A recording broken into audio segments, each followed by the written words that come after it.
Hello, my name is Gennaro Cataldo, and I want to welcome you to a new series that we're starting on cable TV called Revere Another Time. Revere has a wonderful history, and even most of the residents that have been lifelong residents of the city don't know about its many secrets. I'm here today with my good friend Don Zolo, classmate of mine, who has made it his avocation to really look into some of the people that have not only added to Revere's history, but have also added to the history of our country. A lot of these people were World War II heroes, and so we're going to be focusing today on one person that Don told me about.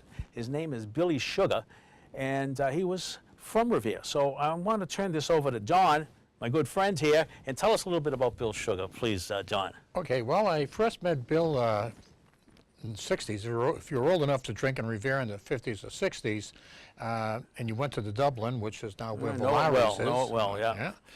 Billy was a bartender there, and he was a perfect gentleman, unpretentious, honest, down-to-earth type of guy you could ever want to meet. Was he from Revere? Did he go to school in Revere? He was from Revere. He lived down at the end of Revere Street, which is nearest to the beach. Mm-hmm. He attended the Paul Revere School.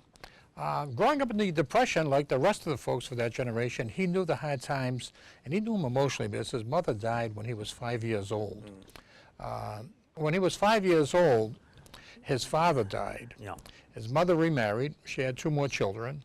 And then when he was 17 years old, the mother died. Mm-hmm.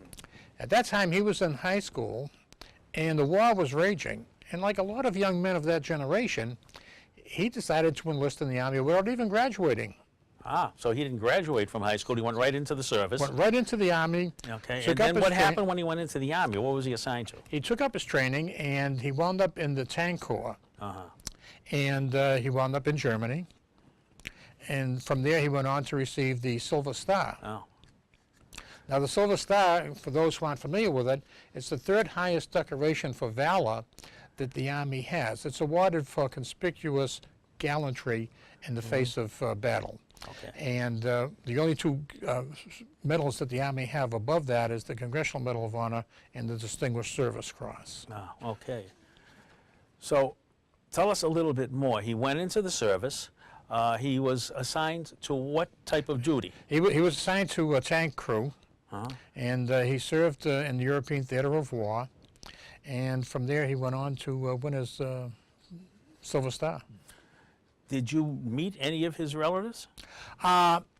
Through my association of publishing this on the internet, I encountered his grandson, Adam Sugar. Okay. Wonderful young man. He's a college student in Boston, and we began communicating via email, and I got a lot more information about Billy, and he was very helpful. He provided me with several pictures.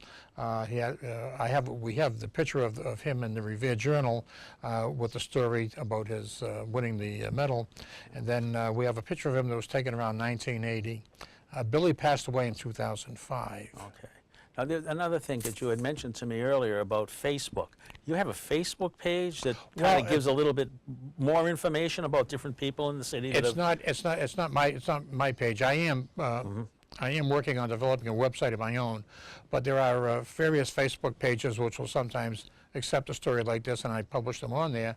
And when they do, a lot of people from Revere can respond to them. And to give you an idea of how tight-lipped Billy was about his war service, one night there was a documentary on a TV in the Dublin, and as Billy was pouring a drink, one of the patrons said, "Bill, weren't you in that battle?" pointing to the TV screen. Billy looked up for a minute and said, "Yeah." Went back to pouring his drink, never said another word. That was Billy. He was not one to brag. He was not pretentious. He never went off on an ego trip telling you about his war stories. Okay. Now, there are a lot of people that were in the Second World War. Many of our parents were in the Second World War. But what distinguished Billy in the Second World War? What made him a hero? Well, what made him a hero was, according to the Revere Journal of March 23rd, 1945, they tell the story this way. On November 20th of 1944, Billy's group was in a tank spearhead heading into a city in Germany called Gurenschwiller. Okay. And as they were entering the city, they encountered several German Mark 6 Tiger tanks. Now, for those of you who aren't familiar with this type of battlefield weapon, a Tiger tank, anytime between 1942 to 1945, was a very formidable enemy to meet on any battlefield. And they had a record of knocking out, there was one source on the internet says that they, for every one Tiger tank we knocked out, they knocked out 5.74 American Sherman tanks. That'll give you an idea how tough they were. Now, in the course of this battle, they had knocked out 2 of the tanks that were with Billy's group. They also had hit Billy's tank and caused it to go into a bombed crater. So the tank was now inoperable. They were in radio communication. They were able to bring another tank in to tow it out. But in order to tow it out, they needed somebody to go outside the tank and shovel out the tank hitch, which was covered in gravel. So Billy dismounted the tank with a shovel, bullets flying all about him. Calmly went over, dug out this hitch for the towing cable, hooked up the cable, jumped back in his tank. The other tank pulled him out. They rejoined the battle group. His Silver Star citation, I was able to get a copy of that off of the internet, reads thusly: Private Sugar's courage, fortitude, and initiative enabled the remaining tanks to proceed quickly onto their objective. And I'll tell you something that you may not know. About a month or so ago, I was watching cable TV. I think it might have been Netflix, and there was something about the World War II on there.